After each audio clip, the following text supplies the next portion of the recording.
Em nome do Pai, do Filho e do Espírito Santo. Amém. Caríssimos fiéis, a vós, Senhor, levantei a minha alma, meu Deus, eu confio em vós, não serei confundido. Apresenta-nos a Santa Igreja a parábola do fariseu e do publicano. 2 homens subiram ao templo para rezar, um fariseu e um publicano. Subiram ao templo fisicamente, pois o templo se encontrava sobre um monte chamado Mória. Mas essa subida significa também a oração, que é a elevação da alma a Deus. Mas muito diferente foi a oração de cada um deles. O fariseu se dirige ao templo para rezar, o que é bom, e enumera suas boas obras, que são coisas boas. Mas Nosso Senhor muito ataca os fariseus de seu tempo com palavras duríssimas devido à sua hipocrisia. Buscam cumprir o mínimo dos preceitos legais da lei mosaica, como as purificações antes das refeições, mas deixam passar abominações como a morte de um inocente, de Nosso Senhor Jesus Cristo.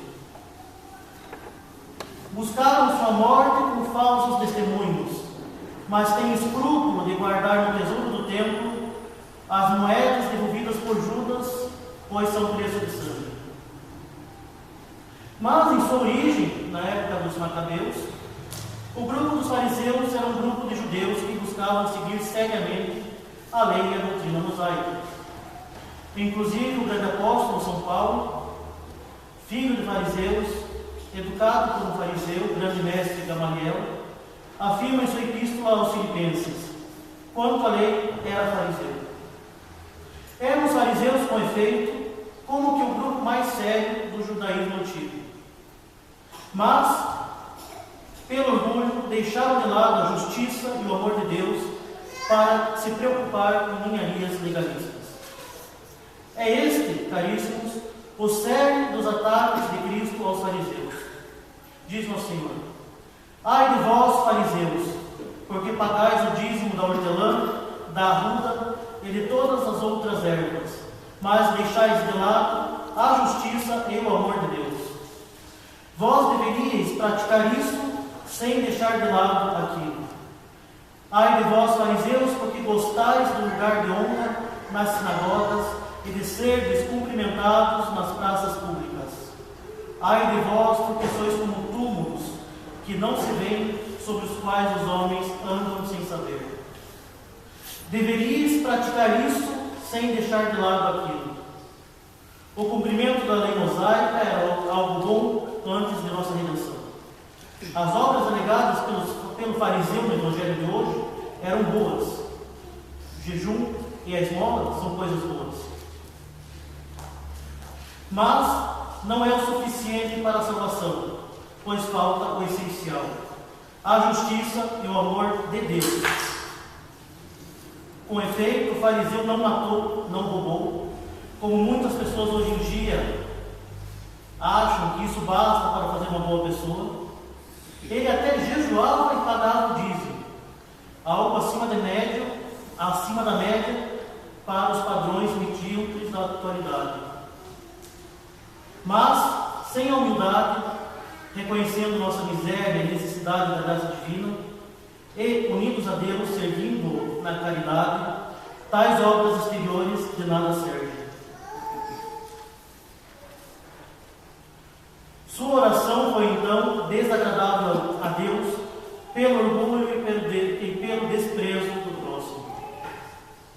Com a boca somente, o fariseu agradece a Deus pelas suas boas obras, pois fica claro que ele atribui as suas boas obras a ele mesmo e não a Deus. Ele se considera perfeito e não um pecador. O fariseu não pede nada a Deus, dando a entender que não precisa de nada de Deus, pois já tem todas as suas virtudes e perfeições adquiridas pelos seus próprios esforços. Ele não pede perdão pelos seus pecados, pois julga não possuí-los. Ele não pede perdão pelos pecados de que talvez não se lembre ou que foram cometidos sem que ele notasse. Ele basta a si mesmo, e é ele e não Deus a causa de suas boas obras. O fariseu faz uma oração orgulhosa, exaltando de modo desordenado a própria excelência, não reconhecendo que tudo o que fazemos de bem nos vem de Deus. É uma pseudo-oração, pois que ao invés de levar a sua alma a Deus, ela cega o homem e fica voltado somente para si mesmo. Pseudo-oração do falso beato que se acha melhor que os demais pela mera prática exterior de algumas devoções. Mas também pseudo-oração do homem moderno que se acha autossuficiente, não precisando de Deus. Bastando não matar, não roubar, bastando ser um homem honesto para que ele se julgue uma boa pessoa.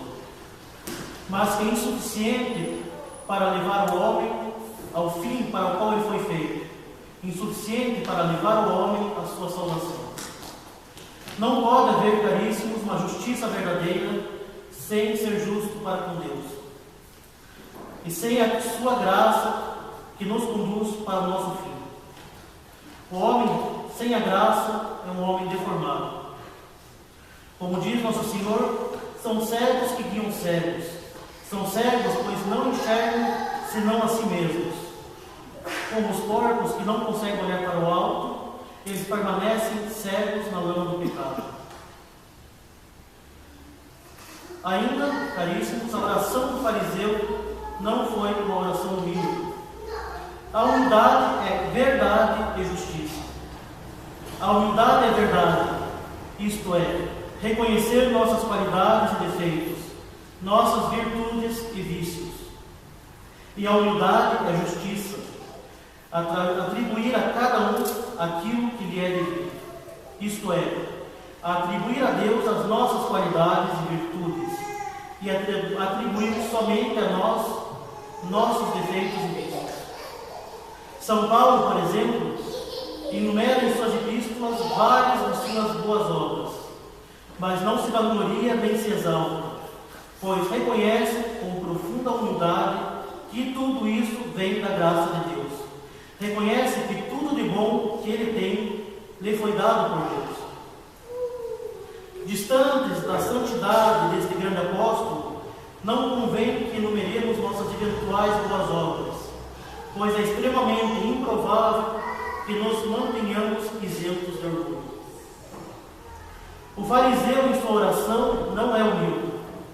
Ele falta com a humildade porque não reconhece toda a verdade ao ignorar seus defeitos e pecados, enxergando tão somente as suas boas obras. E ele falta com a humildade também porque não atribui realmente a Deus as boas obras, mas a si mesmo. Desta soberba, passa ele também a atentar contra a fé. Pois se nós nos arrogamos méritos que não possuímos, se acreditamos ser a fonte de nossos próprios dons, se nos julgamos bons por força própria, que fazemos senão pôr em dúvida o amor e a grandeza do Senhor? Que é isso senão lançar ao chão o dom da fé? Do orgulho, o fariseu passa ao desprezo do próximo e ao juízo temerário com relação ao próximo. A exaltação própria segue-se o desprezo dos outros, pois ficamos cegos para os nossos defeitos, mas tendemos a ver facilmente os defeitos dos outros e a exagerá-los. Tendo se exaltado de modo tão desordenado e esquecido de Deus, saiu de lá o fariseu humilhado, isto é, sem a graça divina.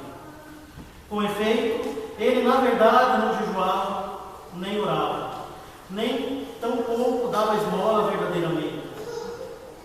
Apenas procurava a si mesmo a sua glória mesquinha, a mera aparência de santidade, estando enterrado na lama da mediocridade.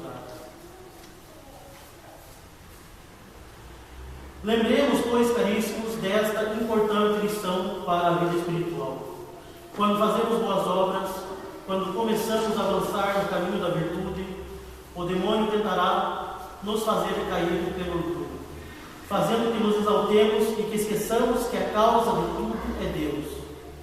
Ao contrário, devemos sempre manter a humildade, reconhecendo que somos pobres pecadores e que se fazemos algum bem, por menor que seja, o fazemos pela graça de Deus.